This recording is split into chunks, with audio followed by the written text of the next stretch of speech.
Hello, everybody. This is Barry Johnson. Welcome back to another edition of Studio Talk.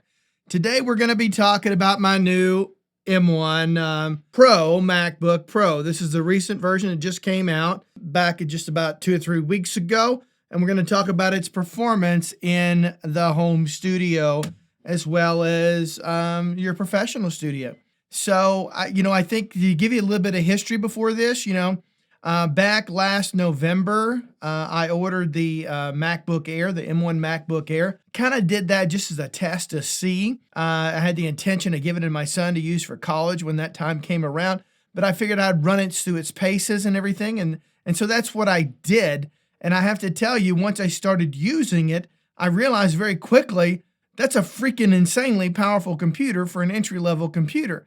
Up until that point, I was using a 12-core Mac Pro with 56 gigabyte of RAM and over 20-something terabytes of storage in there. Now, not that storage means anything, but at the end of the day, I built a pretty big, massive computer, right? That M1 Air freaking blew it away on the vast majority of things. Okay, not everything, but the vast majority of things. And I was shocked. I think I paid like $1,200 or something for it, and it was the full 8-core upgraded to at that point, a 512 SSD. And one of the things that I learned about during that process is, if you're doing audio and especially if you're doing video at home for sure, I think either one, I think a 1 terabyte SSD is minimum. Do not even consider anything less than that. You will find yourself frustrated at some point down the road. I do a lot of video editing, obviously, for this particular YouTube channel. So taking things on the go and remembering to bring, USB-C cable and USB-C ends on both ends and bringing my 1 terabyte SSD hard drive to edit video and stuff, just a pain in the butt. I'd rather just do it on the computer and then transfer it off later. So between that and all of my sample libraries and everything else, a 1 terabyte is the minimum I think you need to consider. So today, we're going to take it through some various performance-based type things, both in Logic as well as Pro Tools. Going from memory, I think the first one up is Logic Pro with, I think, around 30 virtual instrument tracks, as well as around 97, maybe 96, 97 audio tracks with some plugins on them, all keeping a buffer of 32. So you're going to see what happens there. Then after that, we're going to go and create a session in Logic with a couple of hundred virtual instrument tracks and see what we get from that. Then we're going to scoot on over to Pro Tools and we're going to do 400 audio tracks with a couple plugins on each track. Now, all of these examples are going to be at a buffer of 32. Okay, so I think there's some eye-opening things to see here. All that understood, let's get straight into these examples. All right, so here you can see me operating down here. Let me change my glasses over. There we go. So here you can see down here where I've got, I'll talk about how many tracks in a second, but I've got virtual instrument tracks. I believe I have 30 of those. And they all have Sculptor. Is that what this is called? Yeah, Sculptor up on it. So let's get rid of that one. Next up, we've got 129, but we'll check that in a second. Audio tracks. Each one of the audio tracks has Space Designer reverb on it. It has Waves CLA 76, 1176 clone on it, and then as well as Waves SSL channel strip. So all of those plugins are on every one of the tracks here. So you can see here where, let me go back over to this view. Let's kind of open that back up real quick. Actually, I left that way. Don't know why it went back, but let's see back home here again. Okay, so right here you can see where I've got 30 virtual instrument tracks, and that's just playing a generic MIDI file that I pulled in. And then down here I have, let's see, we start at 31 and we go down to 127. So what is that, like 30 off of that, around 90-something audio tracks going. I thought I had a little bit more than that, but anyway, that's what we've got, and that's enough to show. So 30 instrument tracks, and then ultimately we have around 90 or so audio tracks, all with those 3 plugins each on them. Now, if you go in here and you look and you see under my preferences for audio, you're going to see where I'm running with a 32 buffer. All right, and I'm using my Pro Tools Carbon as the interface. Now let's get back over here and let's look at the performance. So let's start playing this and see what Logic's performance says. As you can see here, now this is not judging memory in any way, it's only judging processors. But I'll pull one up in a second that will show it all to us. So as you can see, the drive is hardly being touched. This has an incredibly fast SSD, so the drive is a non-issue. And this looks like on average, this very large session of 30 virtual instruments, as well as almost 100 audio tracks, each with 3 plugins only, or three plugins on each one at a buffer of 32. You can see we're hovering around 31, maybe 35% of the CPU. Now let's pull up this next graph here. Here we can get a little bit better understanding what's going on. Now over here, you can see where I'm doing my mouse right here. Over here you can see this is the memory usage. And this obviously goes from 0 to 100% right there. And so this looks like physical memory. Now that's one thing that's so different about these new M1 Macs is you have virtual memory and physical memory. And oftentimes it will cache things and use the SSD as an extension of the RAM. So again, this is 16 gigabyte of RAM on this machine. So if you look at it, it's only actually using 5.82 gigabyte of physical RAM. The rest of it is being cached and everything else. And you can see here it's being, a lot of that's not even Logic. Logic apparently is only using 1.8 gigabyte of RAM for this so far. So that's pretty amazing. You get down to the processor right here, and you can see that, well, here's an example right here. We've got 44% or 46% of the processor on this going. And then here is an illustration of the memory. Now, I'm going to spend a little more time on this time because when I get over to Pro Tools and do some other things, you'll already be acclimated with this particular readout. So here we got 16 gig of RAM, and you can show here where it's only using 5.82 gigabyte as physical RAM, and then the rest of it is being cached or virtual RAM. So you can push these machines, and we'll see that over in Pro Tools where it actually gets to 180, 190% of the RAM. That means it's going beyond the physical RAM and using cached RAM. So this is an example in Logic. The thing is still playing. I played this for 14 minutes, and I finally gave up the other day. And so again, 30 virtual instruments, all with sculpture on it, as well as around 90 some odd audio tracks, all with 3 plugins on them. So, all right, everybody. So we're back here in Logic again. This time we're going to run nothing but virtual instruments. So here on this particular session here, I've got Logic set up with 200 tracks, okay, instrument tracks, each one of them with virtual instrument sculpture on it. And so let's see what that does to the computer, okay? So as you can see right here, let's go back over here, and you can see where I've got a total of 200 tracks. As I'm scrolling through all of those, go back over here, and you can see the count down there to 200. Then I've got a generic MIDI file playing over here, that I'm using to just play back some. Obviously have these things doing something, okay? So let's see what it does. Let's pull up our performance chart here. Now, for the record, I did try to do this with plugins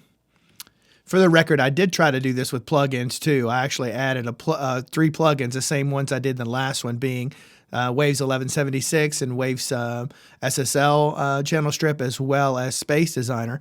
And I got about 2.5 minutes into it, then I got system overload. So that was kind of pushing on 200 virtual instrument tracks. So that gives you something. Now, for the record, none of my tests so far have I heard the fans come on at all. If they're running, I'm not hearing it, okay? So let's show how this is working right here. Let's hit play. All right, now we're playing. You can see right here, processor-wise, this is not even putting a dent in it to it. You're getting around, and I think we'll probably get up to about 50 some odd percent maybe as it goes along. But there we go. We're jumping up to 57% right now of the processor. It's going to go a little bit higher, as you'd expect. Again, we've got 200 virtual instruments playing here all at the same time. Now, if you go over to Logic's performance meter over here, now it's not showing all of the cores that I have in this particular computer. So it's still, on average, it's hovering around, I don't know, about 80%. And we've still got a 1 core here showing a lot is left. As you can see here, it's not doing anything to the disk drive as far as Logic is concerned. Now you come on over here and you can see the processor where it's kind of, it's gone up and down, right? And the more this plays, the more that's going to be, kind of get intensive. But We're still not hitting 100%, as you can see here with 69%. Memory is kind of the actual physical memory, not the cache memory, not the memory that it's sending over the SSD hard drive. It looks like that's hovering around 55%. And so that's pretty darn good considering we can actually push this more. So this is more of a CPU test than anything else, but here you have it, 200 virtual instrument tracks playing all at the same time, no fan noise, not really pushing it to its limit yet. We've got quite a bit of RAM still left, as well as, CPU. It wouldn't take much more to push this over the CPU edge. I think probably if I were to add another 25 virtual instruments, that probably would do it. But how often are you going to have a session with over 200 virtual instrument tracks, playing at the same time? I don't see it happening out there, ladies and gentlemen. And keep in mind, I'm at a 32 buffer on this, a 32 buffer. All right, let's go. Now let's actually go to Pro Tools with something, okay? All right, that's it. Okay, so as you can see here, I'm in Pro Tools, okay? This is Pro Tools Ultimate 2021.10, which is the most recent version of Pro Tools as of today's date, sometime in the first week of November in 2021. Okay, so this is my new MacBook Pro, M1Pro processor, and so now we're back into Pro Tools. All right, so let me show you here where I've created 400 audio tracks, okay? Now I've got them all record enabled yet. I haven't started recording yet. We have 400 tracks, audio tracks only. No virtual instruments on this one. All right, so let's pull this one up and let's pull this one up. On each one of these particular tracks, I've got the Waves 76 plugin right here, as well as the Waves SSL channel strip here. Now, for the record, I did try to put a deverb across all of these 400 tracks, by the way. A deverb across all of these, but then that choked it up. So let's look at our performance here. Now we've got what's going on within Pro Tools, a meter there alone, and it shows the CPU is doing a lot of work right now, which you should expect for primarily audio. The memory's hardly being touched at this point, so the memory's going to come into play with virtual instruments. Audio, not so much. All right, and so let's pull up our meter that you've seen before here. And it's kind of mirroring those same particular specs. Here we're talking about the entire computer, not just what's happening within Pro Tools. And we're hovering anywhere from 60 to 65%. If we look over here, we're only using about 5.2 gigabyte of the physical RAM, of the 16 gigabyte of physical RAM. The rest of it is cached and that kind of thing. And you can see over here where it's not showing, basically roughly 50% of the memory is being used. And so that's by the whole system, whereas Pro Tools over here shows it, roughly at 40%. So there's still, these other applications here are actually using more memory. If you show it here, a physical memory, it's only using 3.49. Pro Tools is only using 3.49 gigabyte of the physical RAM, compared to the overall RAM being used at 5.15. So the rest of that's being used by the other applications. All right, so let's get into what you came here to see. Let's bring this down here so you can see. I guess let's move it over there a little bit. And then let's hit record and play. Okay, so this is actually going to be recording. You can see there where I had some stuff in there before, so I was just trying things out. But I'm just recording this through the laptop microphone. It's going into all 400 tracks, and they're all being recorded all at the same time at a buffer of 32. Now, while we're kind of watching this, just ask yourself, I mean, seriously, how often are you ever even going to work with 400 tracks, okay? All right. And then two, how often are you ever going to need to record 400 tracks at the same time? I didn't think so. Okay. So keep in mind, this is a buffer of 32. Now, if you were working with a 100-track song, but for a lot of people, that's a lot of tracks. A lot of people sitting at home don't tend to go in the 100+ tracks.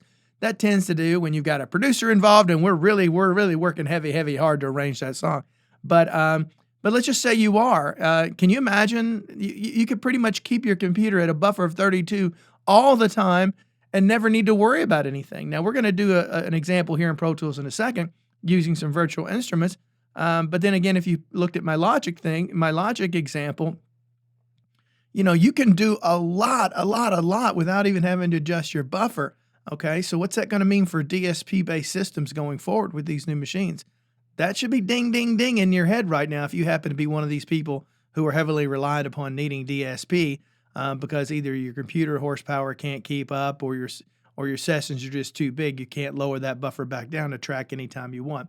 So I'm going to sit and let this record and play out.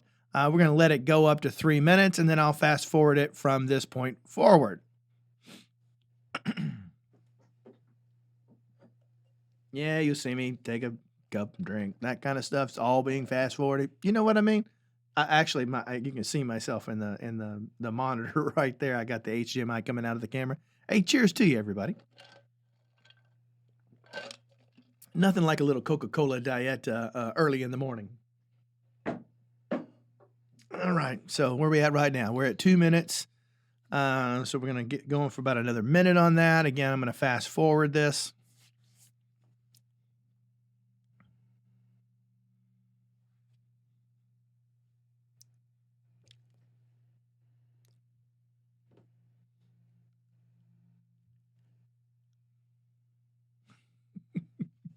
All right, so coming out of this, what do we think we've learned? Okay.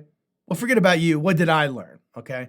What I learned is for audio, if you're primarily working in a home project studio or even a professional studio situation, I think the entry-level MacBook Pro is more than enough. I think when you watch some of the examples of some of the other reviewers out there who've done a really great job of it, aka these guys right here, these guys have done a great job reviewing these machines. I encourage you to go back and watch every one of their videos. The general conclusion that they came to and that I came to after watching all of this is I think that the marginal increase of performance that you're going to see going from more GPU cores, more processing cores, going from the M1 Pro to the M1 Max, just doesn't justify the cost. The percentage is not as you would think it or expect it to be. It's fairly marginal in the big scheme of things. For the record, in the test that I just ran, the fans didn't come on until I was in the Pro Tools session with 400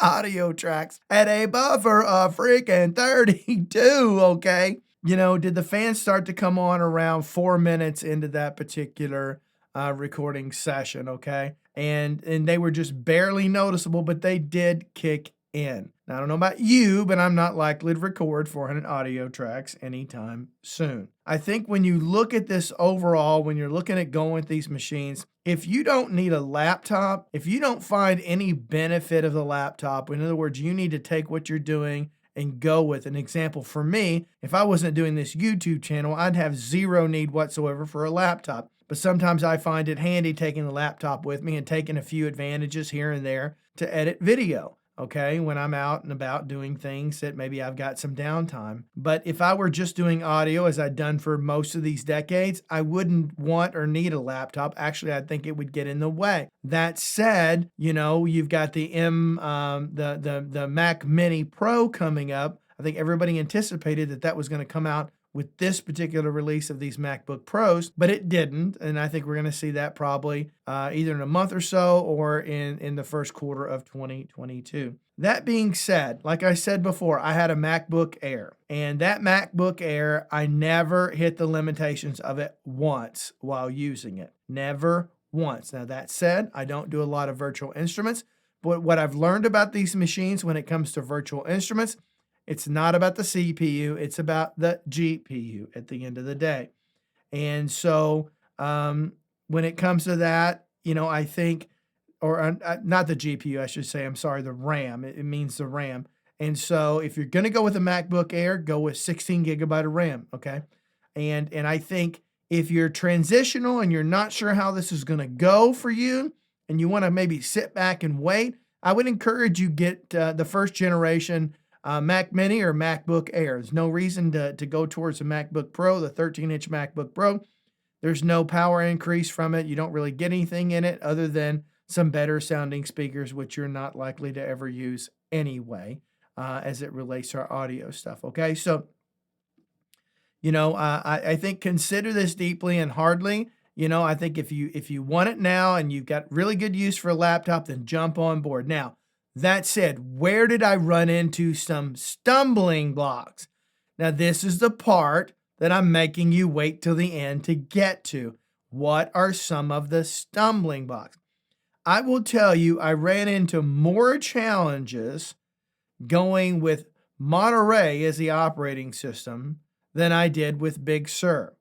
I had found that the vast majority of my plugins worked just perfectly fine in Big Sur operating via Rosetta on the MacBook Air, but I've had a lot of issues with plugins with Monterey.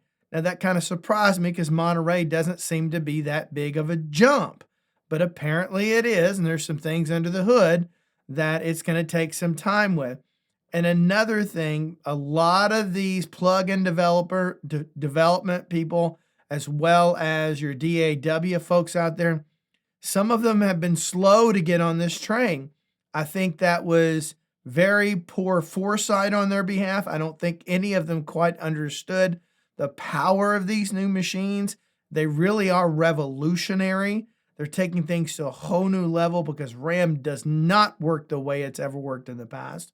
And GPUs have never worked this way in the past. And I think when you look at what can be done with these machines, it's off the freaking charts. I think some of the ones that have been in the forefront, Studio One has done a great job of keeping everything M1 compatible and even Monterey compatible. I think even, for goodness sakes, even Waves, of which I have no respect for, they're actually in approved for Monterey from what I understood. I've not had any problems with them. Now, Slate Digital, I'm sorry, on these new machines, forget them. Forget them. You're lucky if you can get 2 or 3 plugins right now. And that's of the date of this filming. None of their plugins work. And that's disappointing for that company, which I would expect to be a little bit further on the curve than some other longer established plugin manufacturers. I've been told by the owner of Plugin Alliance to expect them to have M1 compatibility in December of this year, so that would be next month.